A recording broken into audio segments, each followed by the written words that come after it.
আমন্ত্রণ জানাচ্ছি আপডেট সংবাদে। শুরুতেই জানিয়ে দিব গুরুত্বপূর্ণ শিরোনাম, এরপরেই থাকবে বিস্তারিত। শুরুতে জানিয়ে দেব হামাসের হামলায় গুরুতর আহত 6 ইসরায়েলি কমান্ডো। জানিয়ে দেব গাজায় ইসরায়েল যুদ্ধে জাতিসংঘের 171 কর্মী নিহত। এছাড়া রয়েছে যুদ্ধবিরতি আলোচনায় ফিরতে সম্মতি দিলেন বেঞ্জামিন নেতানিয়াহু। জানিয়ে দেব গাজায় ত্রাণ প্রবেশের অনুমতি দিতে ইসরায়েলকে নির্দেশ। সর্বশেষ রয়েছে ইউরোপ এখন যুদ্ধপূর্ব সময় রয়েছে আশঙ্কা পোল্যান্ডের প্রধানমন্ত্রীর। শুনছিলেন সংবাদ শিরোনাম, এখন বিস্তারিত। তার আগে অনুরোধ থাকবে ভিডিওতে একটি লাইক দিন এবং কমেন্টস করে জানিয়ে দিন কোন জেলা থেকে বা কোথা থেকে আমাদের সঙ্গে যুক্ত রয়েছেন। হামাসের হামলায় গুরুতর আহত 6 ইসরায়েলি কমান্ডো। ফিলিস্তিনি সশস্ত্র গোষ্ঠী হামাসের হামলায় গুরুতর আহত হয়েছেন 6 ইসরায়েলি কমান্ডো। ইসরায়েলি সংবাদ মাধ্যম টাইমস অফ ইসরায়েল শুক্রবার এক প্রতিবেদনে এই তথ্য জানিয়েছেন। ওই একই হামলায় প্রাণ হারিয়েছেন এক সেনা সদস্য। নিহতের নাম sergeant first for class Alon Kudryavtsev. তিনি ইগোজ কমান্ডো ইউনিটের সেনা ছিলেন। 6 জন গুরুতর আহত এবং একজন নিহত হওয়ার পাশাপাশি আরও 9 সেনা সামান্য আহত হয়েছেন। এ ব্যাপারে ইসরায়েলি সেনাবাহিনী বলেছে, আহত কমান্ডোরা গাজার দক্ষিণাঞ্চলে একটি বাড়ির ভেতরে অবস্থান নিয়েছিলেন। তখন তাদের লক্ষ্য করে আরজিপি ছোড়েন হামাসের যোদ্ধারা। এতে এক সেনা সদস্য নিহত হন এবং 16 জন আহত হয়েছেন, যার মধ্যে 6 কমান্ডো গুরুতর আহত হয়েছেন। তাদের সবাইকে চিকিৎসার জন্য হাসপাতালে নিয়ে যাওয়া হয়েছে। গত বছরের 7 অক্টোবর হামাস ও ইসরায়েলের মধ্যে যুদ্ধ শুরু হয়। ওই দিন গাজায় ব্যাপক বিমান হামলা চালায় ইসরায়েল। এর কয়েকদিন আগে ট্যাঙ্ক ও অন্যান্য সাজোয়া যান নিয়ে গাজায় ঢুকে পড়ে দখলদার ইসরায়েলি সেনারা। 6 মাসেরও বেশি সময় ধরে চলা এই যুদ্ধে এখন পর্যন্ত 254 জন ইসরায়েলি সেনার মৃত্যু হয়েছে। এছাড়া আহত হয়েছেন আরও কয়েক হাজার সেনা সদস্য, যাদের বেশিরভাগই পঙ্গুত্ব বরণ করেছেন। অপরদিকে ইসরায়েলি দাবি করে থাকে তারা হামাসের থেকে 8 থেকে 10 হাজার যোদ্ধা আহত হত্যা করেছে। তাদের বেশিরভাগই নারী ও শিশু। এছাড়া যেসব পুরুষ নিহত হয়েছেন তারাও যে হামাসের সঙ্গে সংশ্লিষ্ট ছিলেন এমন কোনো প্রমাণ দেখাতে পারেনি ইসরায়েলিরা। এদিকে গাজা ইসরায়েল যুদ্ধে জাতিসংঘের 171 কর্মী নিহত। গাজায় ইসরায়েলি যুদ্ধে এখন পর্যন্ত জাতিসংঘ শরণার্থী সংস্থার 171 জন কর্মী নিহত হয়েছেন।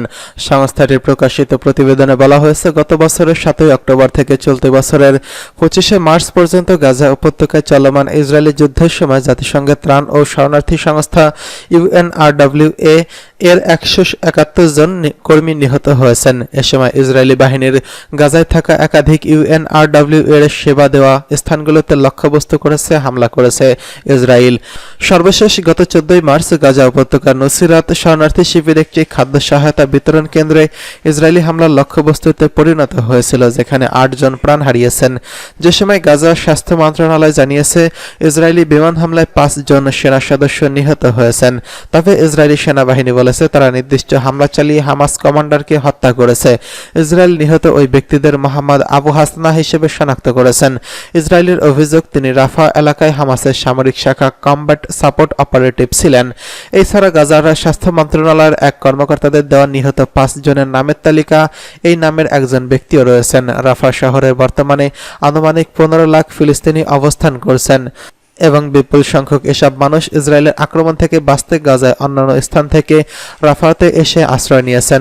প্রসঙ্গত, গত 7 অক্টোবর থেকে গাজায় ইসরায়েলের ক্রমাগত হামলায় 32,623 জন ইসরায়েলি প্রাণ হারিয়েছেন, আহত হয়েছেন 75,092 জন। এদিকে যুদ্ধবিরতির আলোচনায় ফিরতে সম্মতি দিলেন নেতানিয়াহু। ইসরায়েলের প্রধানমন্ত্রী বেঞ্জামিন নেতানিয়াহু আজ গাজায় যুদ্ধবিরতি নিয়ে নতুন করে আলোচনায় বসতে সম্মতি দিয়েছেন। ফিলিস্তিনের ভূখণ্ডে মানুষের কাছে জরুরি মানবিক সহায়তা পৌঁছে দেওয়ার জন্য আন্তর্জাতিক বিচারিক আদালতের দেওয়া নির্দেশের পরদিনই তিনি এই সম্মতি দিলেন। তবে চলতি সপ্তাহে অবিলম্বে যুদ্ধবিরতির আহ্বান জানিয়ে জাতিসংঘের নিরাপত্তা পরিষদে পাশ প্রস্তাবের পর আজ পর্যন্ত গাজায় হামলা বন্ধ করেনি ইসরায়েল। সেখানকার হাসপাতালগুলোতে ব্যাপক ধ্বংসযজ্ঞ চালিয়েছে ইসরায়েলি বাহিনী। পাশাপাশি গাজায় লেবানন ও সিরিয়ার আলেপ্পোতে হামলা শুরু করেছে ইসরায়েলি বাহিনী। নেতানিয়াহুর কার্যালয় বলেছে, গাজায় যুদ্ধবিরতি ও জিম্মি মুক্তি নিয়ে দোহা ও কায়রোতে আলোচনা চলবে। আগামী দিনগুলোতে আলোচনার দিক নির্দেশনা সহ বিষয়টি সামনে নিয়ে এগিয়ে নেওয়া হবে। জাতিসংঘের নিরাপত্তা পরিষদে প্রস্তাব পাশের পর থেকে কয়েকদিন ধরে এই আলোচনা থমকে রয়েছে। এর আগে ফিলিস্তিনিরা গাজা উপত্যকায় ঘনবসতিপূর্ণ রাফা শহরে ইসরায়েলি সেনাবাহিনী ঢোকার প্রস্তুতি নিচ্ছে বলে জানিয়েছেন নেতানিয়াহু।